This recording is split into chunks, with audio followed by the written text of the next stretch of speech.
pode ser melhor, de que existe um estado superior a ser desfrutado. Por isso agora, como um só povo, como teus filhos, como igreja, como teu corpo na terra, nós nos colocamos diante do Senhor e temos a tua palavra diante de nós, porque queremos ouvi-la agora, queremos ouvir tua voz, que ela seja realmente singular, que a gente possa compreendê-la acima de todas as outras vozes, e que pelo poder inerente à palavra, o Senhor nos torne pessoas melhores e preparadas para o cumprimento do teu propósito. Os teus filhos vieram aqui das mais variadas formas. Alguns tiveram a chance de progressivamente esta semana tomarem decisões, usufruíram os benefícios oferecidos pela igreja ao longo de todos esses últimos 7 dias, mas outros não conseguiram, poderão ser pegos de assalto agora pela manhã. Alguns vêm com o coração machucado, alguns vêm com as costas como que cheias de peso, vergados ao peso da culpa, e nesse momento precisam de um lenitivo. Mas eu tenho a impressão que estou falando para uma vasta multidão de salvos que reconsagraram sua vida ao Senhor durante essa semana, especialmente ontem à noite.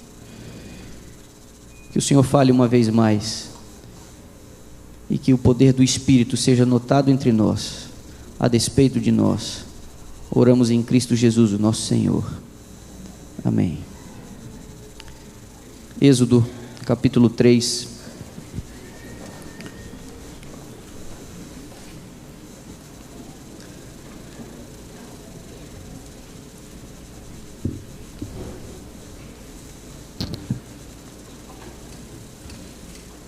Êxodo, capítulo 3. Voltamos a essa porção da Escritura, ainda que já tenhamos explorado ela em algum momento essa semana.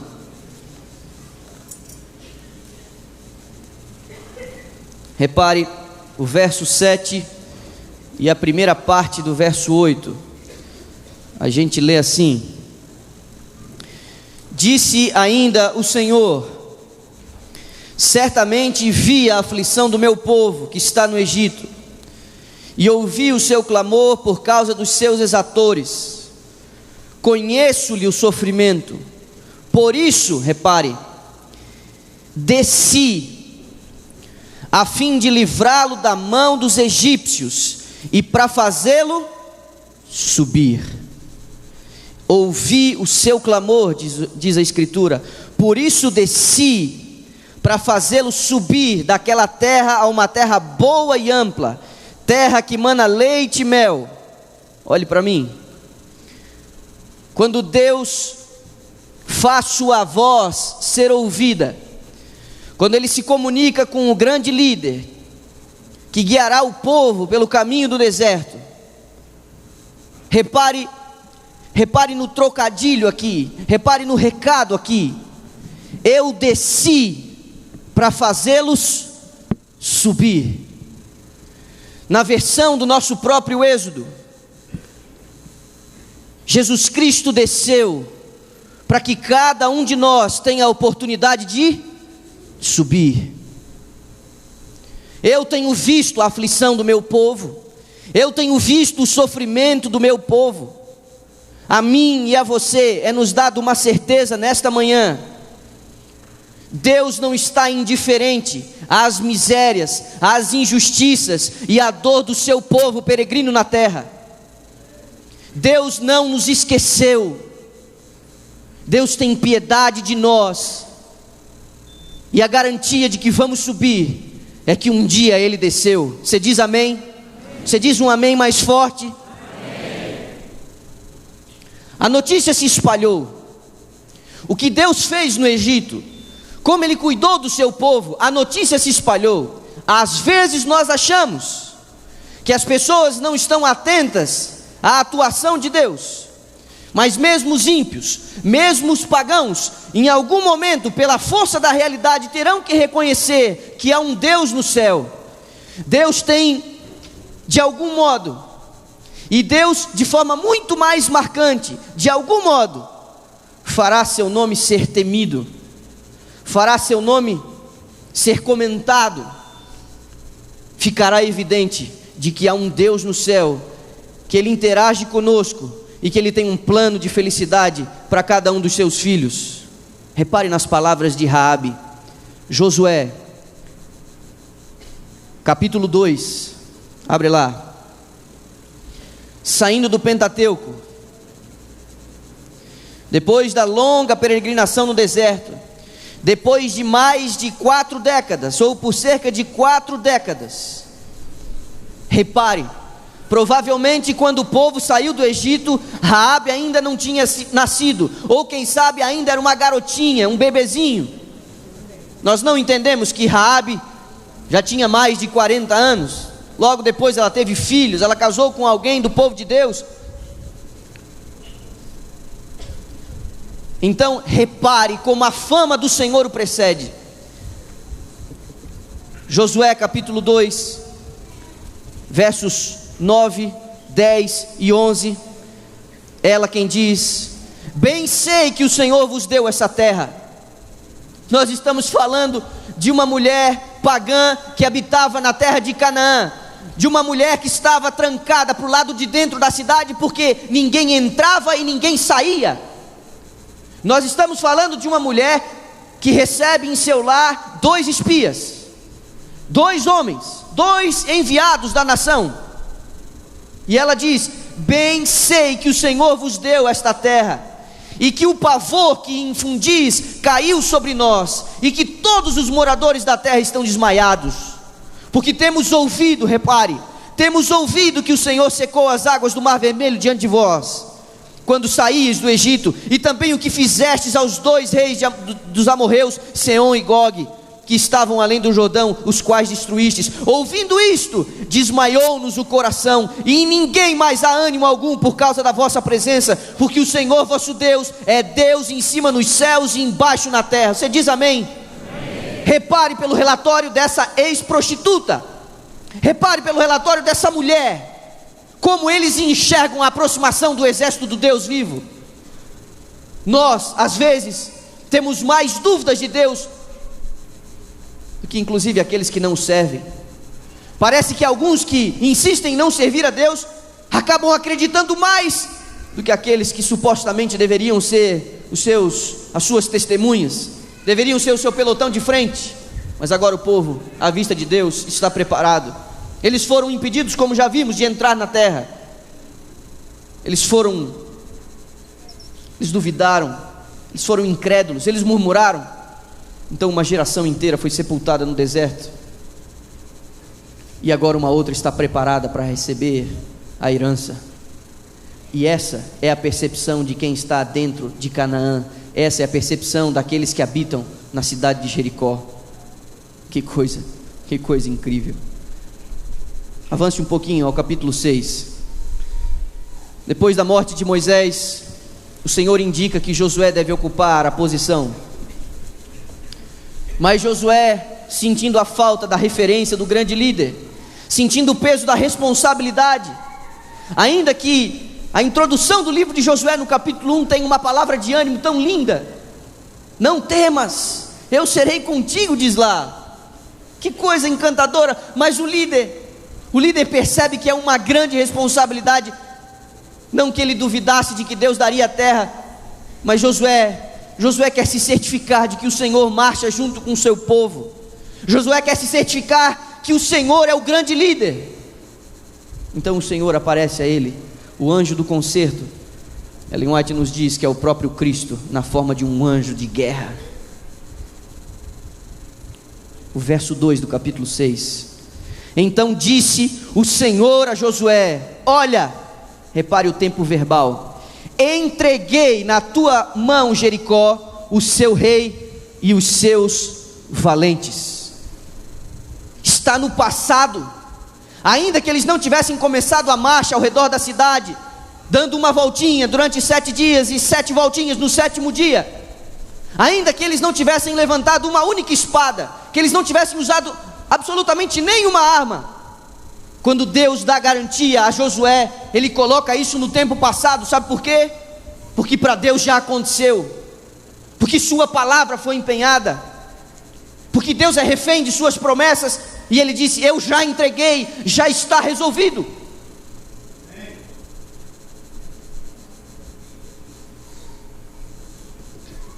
Na versão do nosso próprio Êxodo, Deus também empenha a sua palavra.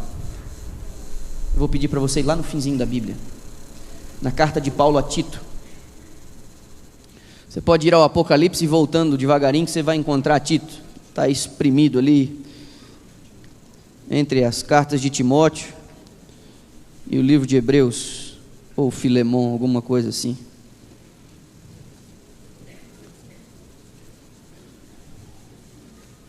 Tito, 1º capítulo.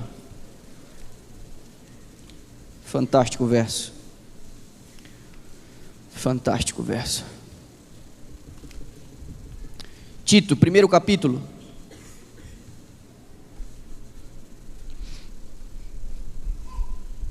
Repare no verso 2. Na esperança, que diz a tua Bíblia? Da vida eterna, que o Deus que não pode, o que diz aí? Mentir, prometeu antes dos tempos eternos. Você diz um amém? O Deus que não pode mentir, prometeu-nos a vida eterna. Amém? Amém?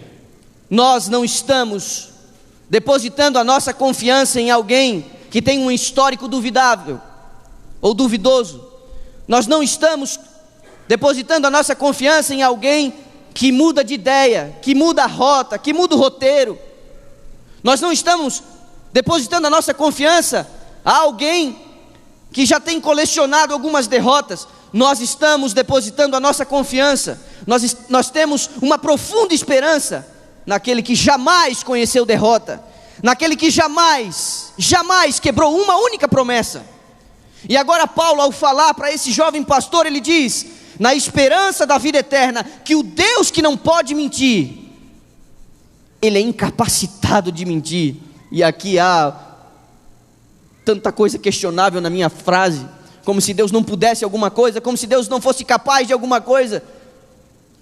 Mas Deus não pode mentir, é impossível Deus mentir, e é certa a promessa, e é certo o seu cumprimento. Mas amigos, nós ainda estamos aqui,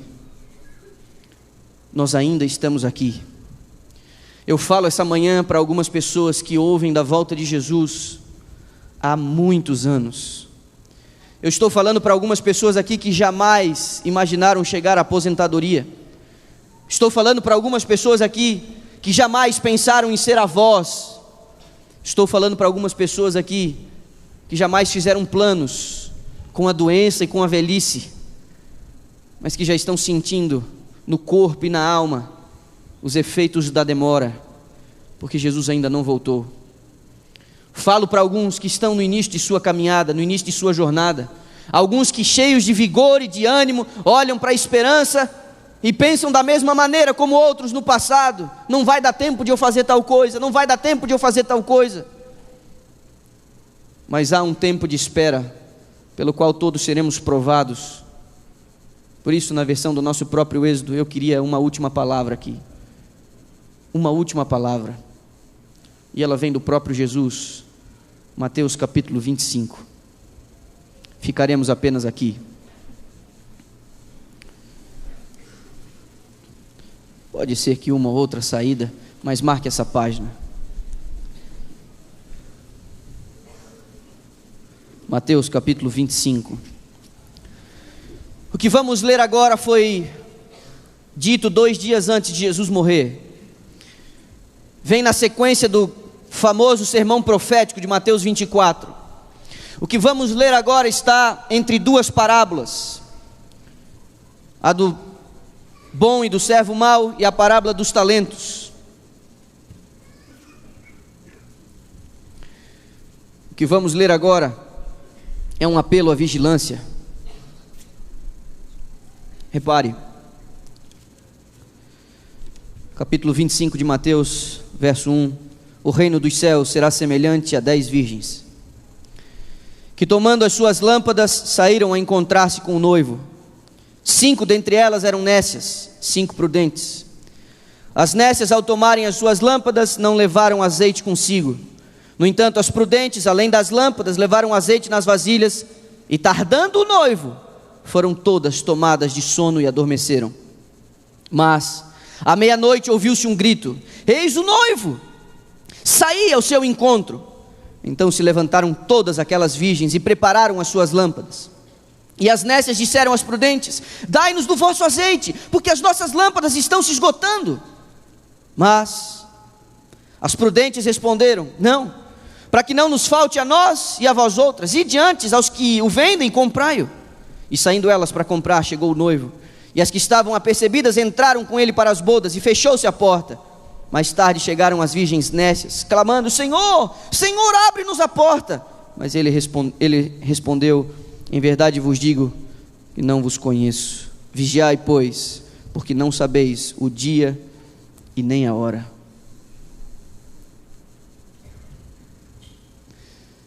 Grande Conflito, página 426. Na parábola, quando o esposo veio, as que estavam preparadas entraram com ele para as bodas. A vinda do esposo aqui referida ocorre antes das bodas.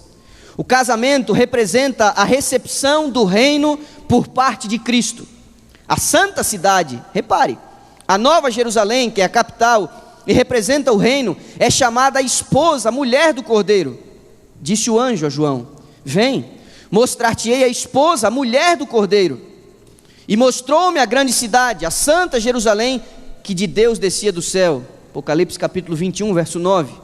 Certamente, pois, repare as palavras de Ellen White. Certamente, pois, a esposa, o noiva, representa a santa cidade. As virgens que saem ao encontro do esposo são símbolo da igreja.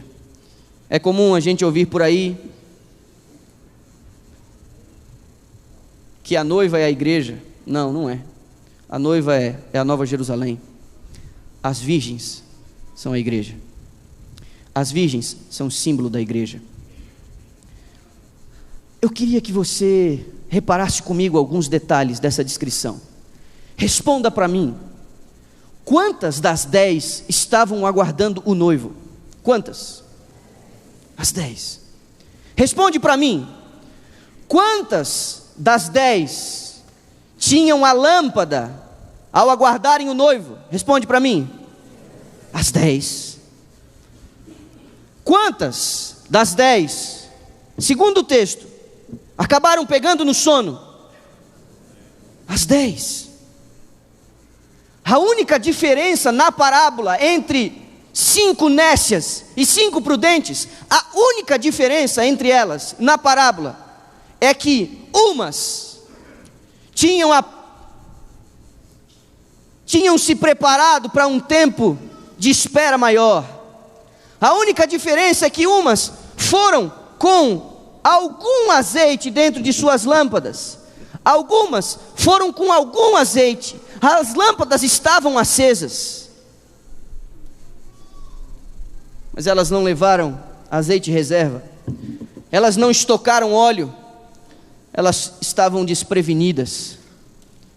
A grande diferença, amigos, para muitos daqueles que estão aguardando a vinda do Senhor, a grande diferença para vários de nós que temos feito essa jornada e aguardamos com ansiedade a chegada do noivo, é que alguns têm se preparado devidamente e outros não. A espera parece ser inevitável, por isso a parábola, por isso a advertência, por isso o apelo, por isso a descrição. Por isso 2 dias antes de morrer, ele acha por bem fazer ou dar um recado à igreja. As 10 têm ou possuem a esperança verdadeira. As 10 possuem a lâmpada, que é a palavra de Deus, que representa a mensagem verdadeira, a esperança verdadeira.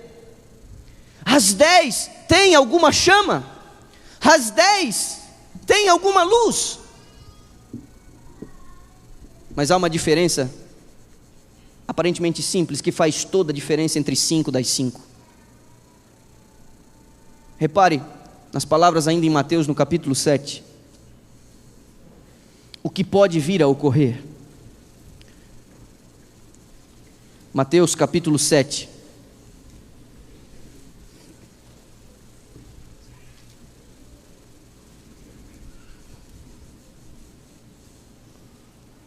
Todas as 10 na parábola, de alguma maneira, estão envolvidas com as coisas de Deus.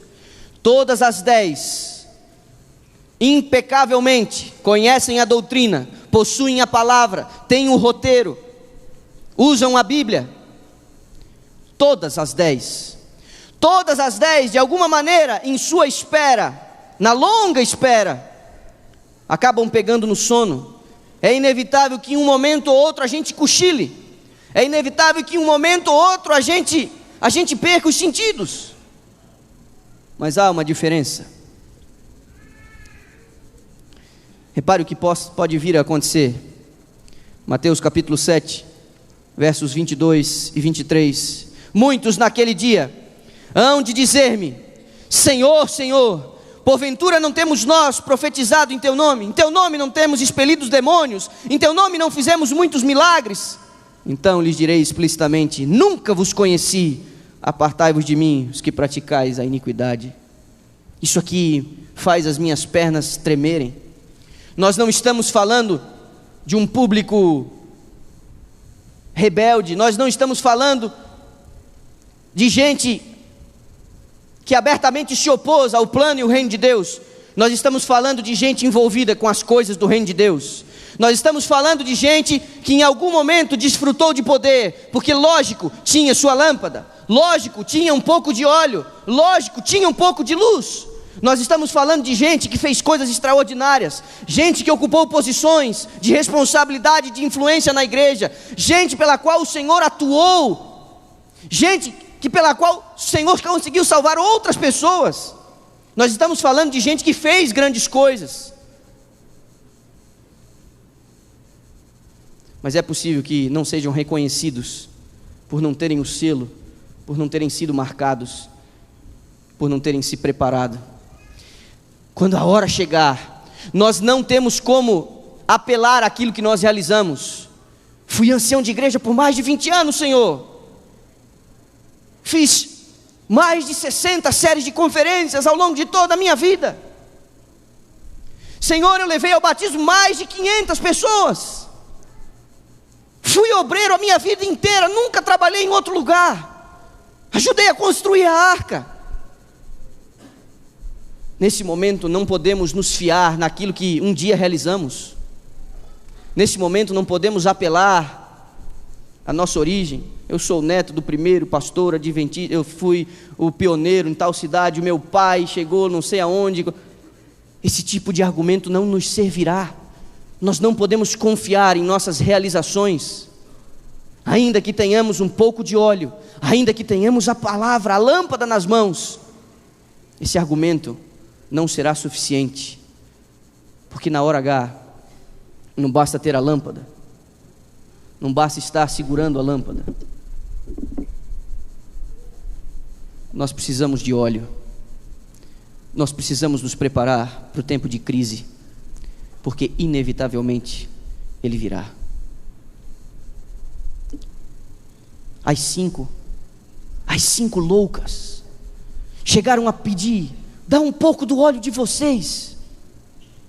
Quero responder com um verso, porque isso não seria possível. Ezequiel capítulo 14. Ezequiel capítulo 14. Esse texto é estarrecedor.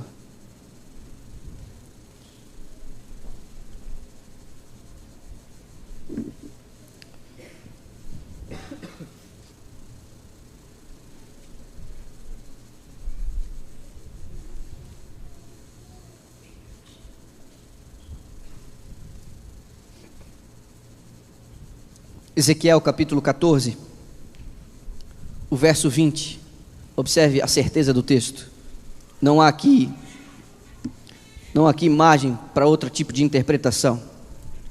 Tão certo como eu vivo, diz o Senhor Deus, ainda que Noé, Daniel e Jó estivessem no meio dela, não salvariam nem a seu filho, nem a sua filha. Pela sua justiça salvariam apenas a sua própria vida. Esse texto é uma advertência, esse texto é um alerta de que a salvação é um negócio, responde para mim, individual. Eu estou falando para alguns jovens aqui, e falei para uma boa parte deles essa semana.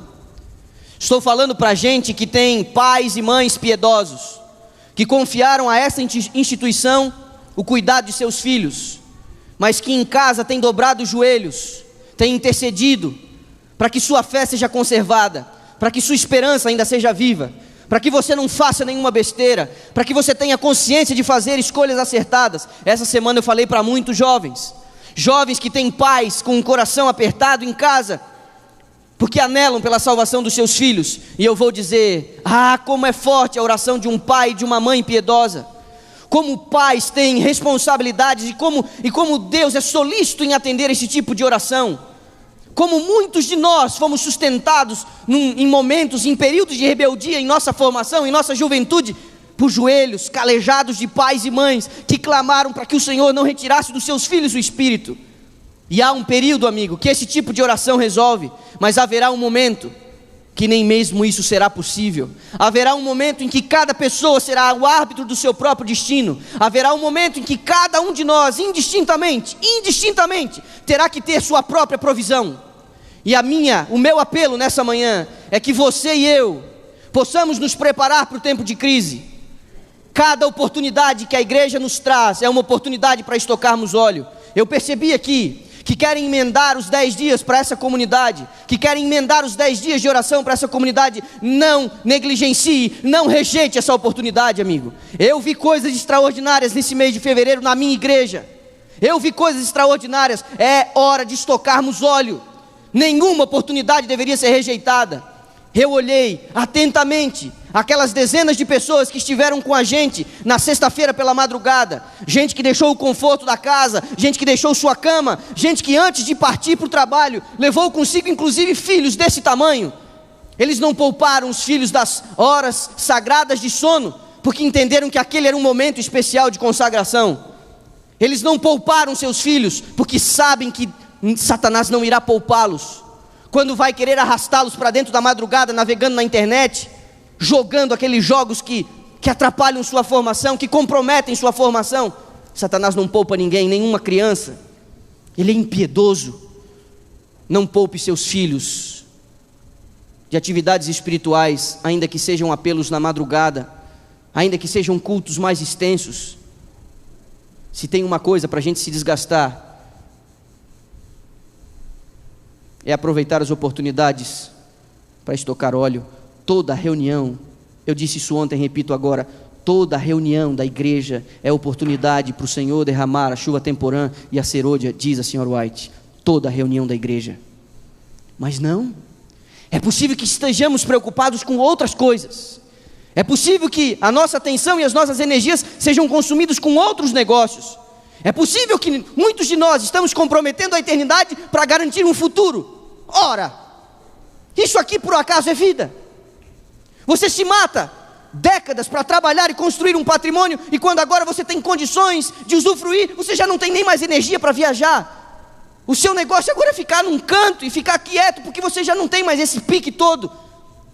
É só apelar à lógica para entender que nós estamos trocando algo extraordinário, um eterno peso de glória incomparável, por uma vida miserável no Egito. Alguns poderiam dizer, ele poderia terminar a semana de oração num outro tom, ele poderia alimentar ainda mais a esperança, eu poderia estar falando aqui da glória futura, da terra prometida, que mana leite e mel, eu poderia descrever a santa cidade, o tamanho da cidade, o tamanho dos cômodos, eu poderia dizer tanta coisa sobre a árvore da vida, seu novo nome, a roupa branca, a paz sem fim. Eu poderia, mas isso você já sabe. Eu não quero perder a minha última chance nessa manhã de apelar a você. Estoque óleo. Você tem a lâmpada, você tem a chama. É a palavra de Deus, a lâmpada, combinada com o azeite, o Espírito, que faz de você um pavio, que faz de você uma chama que arde, para iluminar o mundo. Esse é o propósito de Deus. Vós sois a luz do mundo. Último texto, Isaías capítulo 60.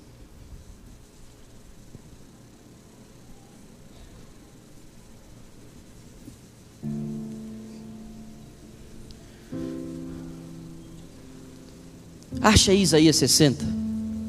Mas me ocorreu um outro aqui agora. Acha Isaías 60, marca a página, vai ser o último texto da manhã. Mas me ocorreu um outro aqui. Achando Isaías 60, vá a Zacarias capítulo 8, por gentileza. Eu não poderia deixar de usar esse, de forma nenhuma. Zacarias capítulo 8. Quase ao final do Antigo Testamento. Zacarias capítulo 8, verso 23 diz assim: assim diz o Senhor dos Exércitos, naquele dia sucederá que pegarão 10 homens de todas as línguas das nações, pegarão sim na orla da veste de um judeu e lhe dirão: iremos convosco, porque temos ouvido que Deus está convosco. Percebe? A incontestável evidência de que Deus tem um povo, a incontestável evidência de onde repousa a salvação, fará com que muitos, nessa descrição aqui, tentem apanhar a barra da roupa das pessoas que estão de partida, dizendo: deixa-nos ir com vocês, porque sabemos que Deus está com vocês. Haverá um momento, amigo, que os escravizados e humilhados durante a sua longa trajetória, o longo período, numa terra ruim, serão honrados, serão exaltados. Eu disse isso sábado passado e repito aqui: Deus dará o reino e a possessão da terra aos santos do Altíssimo. Haverá um dia em que o Senhor exaltará aqueles que foram fiéis, aqueles que mantiveram a marcha, aqueles que em algum momento caíram, aqueles que em algum momento se machucaram, aqueles que em algum momento perderam o juízo, aqueles que em algum momento estavam desidratados, mas ouvindo os apelos de Deus, clamaram pela água, clamaram pela precipitação do Espírito, clamaram pelo poder da chuva serôdia, tiveram a sua própria experiência, tiveram a sua conversão. Haverá um momento em que estes, chegando no limiar da terra, verão um mundo abismado, em espanto, em admiração, porque Deus fará distinção entre uns e outros, e haverá apenas duas classes. Agora sim, Isaías capítulo 60, como grande propósito de você ter óleo, como grande propósito de haver combustão entre você e a palavra, pela ação do Espírito. Que coisa linda! Repare o propósito de Deus, repare o sonho de Deus. Isaías capítulo 60, versos 1 e 2: dispõe-te, resplandece, porque vem a tua luz, e a glória do Senhor nasce sobre ti. Porque eis que as trevas cobrem a terra, e a escuridão os povos, mas sobre ti aparece resplendente o Senhor, e a sua glória se vê sobre ti. As nações, diz o verso 3, se encaminham para a tua luz, e os reis para o resplendor que te nasceu. Você diz amém? Amém. Mais forte, amém? Amém. Esse é o propósito. Dispõe-te e resplandece, que a tua luz seja vista, porque o mundo está em trevas. Amigos, é hora de estocar óleo. A Jéssica vai cantar uma canção. Eu disse a Deus hoje ao amanhecer: Pai, permita que eu não atrapalhe o que o Senhor quer fazer hoje pela manhã, porque há apenas um único impedimento nessa manhã. Tua palavra é viva e poderosa para transformar. Há uma plateia, há uma assembleia sedenta, há um povo que quer ir para o céu. Retira, por favor, o único impedimento. Então, se de alguma maneira eu não conseguir fazer o meu trabalho, eu ainda faço uma última oração ao Senhor: que você seja batizado no Espírito Santo nesse momento, através dessa canção, porque ela resume um ideal, ela faz um apelo, ela exorta e ela diz: vamos, vamos. Por quê? Porque não temos experimentado ainda, porque não temos usufruído ainda dos benefícios dessa sagrada promessa. Pode ser que hajam ainda alguns impedimentos. Repare nas estrofes dessa canção, repare na insistência da pergunta que se repete no coro, por favor, e que neste momento você possa tomar uma decisão. Eu quero estocar o óleo. Se são pecados escondidos, serão confessados. Se é negligência na comunhão, eu preciso rever minhas prioridades, minha rotina. Não comece o dia sem Deus. Não aproveite as oportunidades de estocar óleo, porque, amigo, ainda que você tenha um pouquinho dentro da sua lâmpada, não será suficiente para o período da demora, para o período da espera. Jéssica vai cantar. Eu queria fazer um convite a você, que inclui a todos: o grande coro, os músicos da orquestra, líderes dessa instituição, pastores presentes, jubilados, gente nova, gente antiga,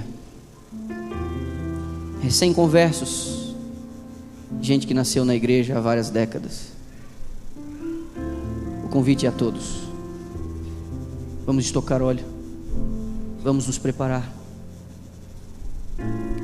Leve todos os vasilhames que você tem, abra a despensa em casa e encha todos os recipientes possíveis, para você ter os recursos necessários para guardar o noivo, porque ele vai vir, e para muitos será uma surpresa, num horário, num dia que não supunham.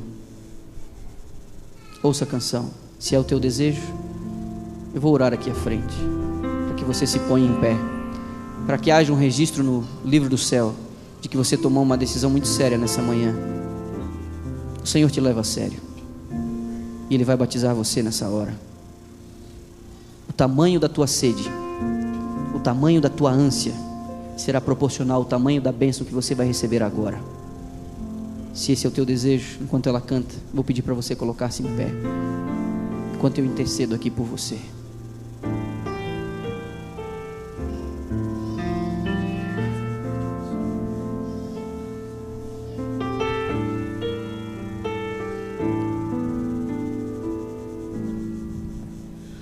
Quando o vento do Espírito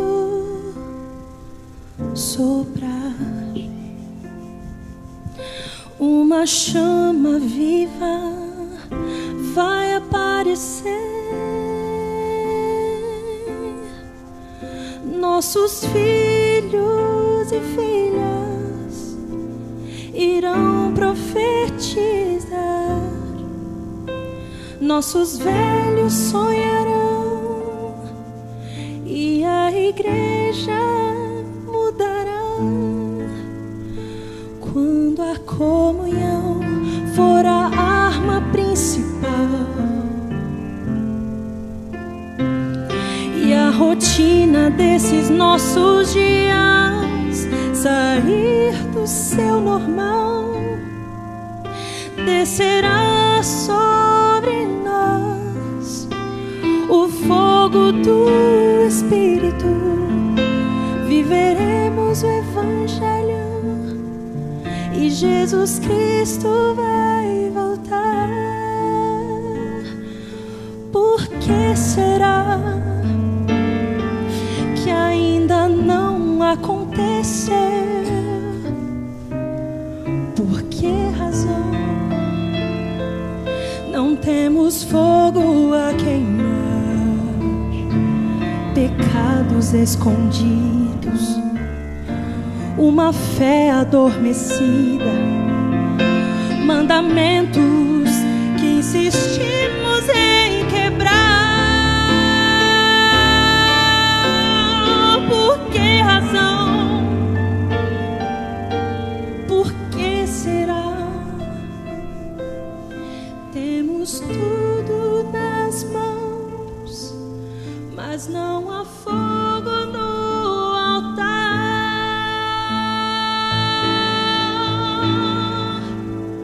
Mas quando o vento do Espírito soprar,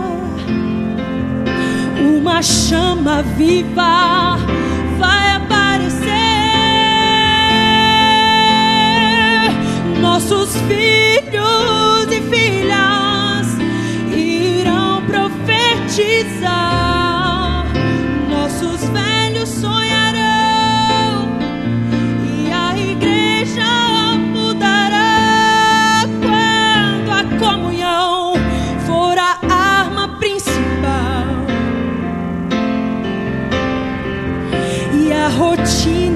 nesses nossos dias, sair do céu normal, descerá sobre nós o fogo do Espírito.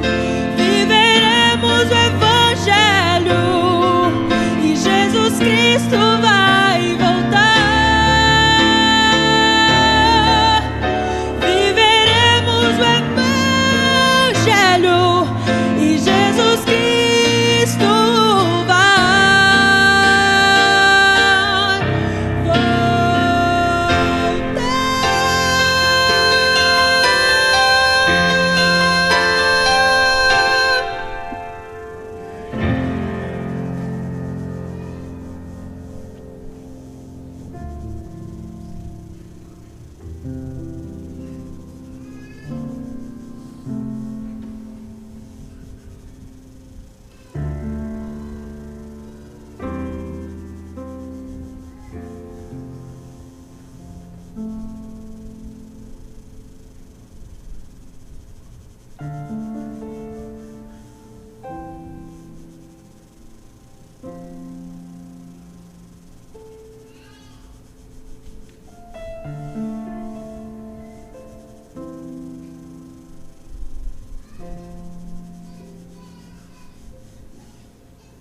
Tu amas tanto a tua igreja, Senhor.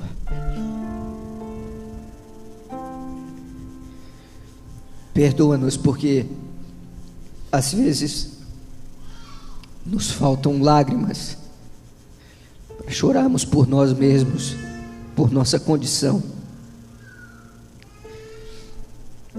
Perdoa-nos por não apreciarmos o teu dom. Perdoa-nos porque em nossa jornada estamos tão distraídos. Enche as nossas medidas agora. Reconhece entre os teus adoradores nesse momento aqueles que estão cheios de fome e sede da tua justiça. Enche as medidas de cada um de nós. Elimina do meio do teu povo, do meio dos teus líderes, tudo aquilo que te desagrada e te desonra. Volta a tua face para este lugar e para todos os lugares, para todos os recintos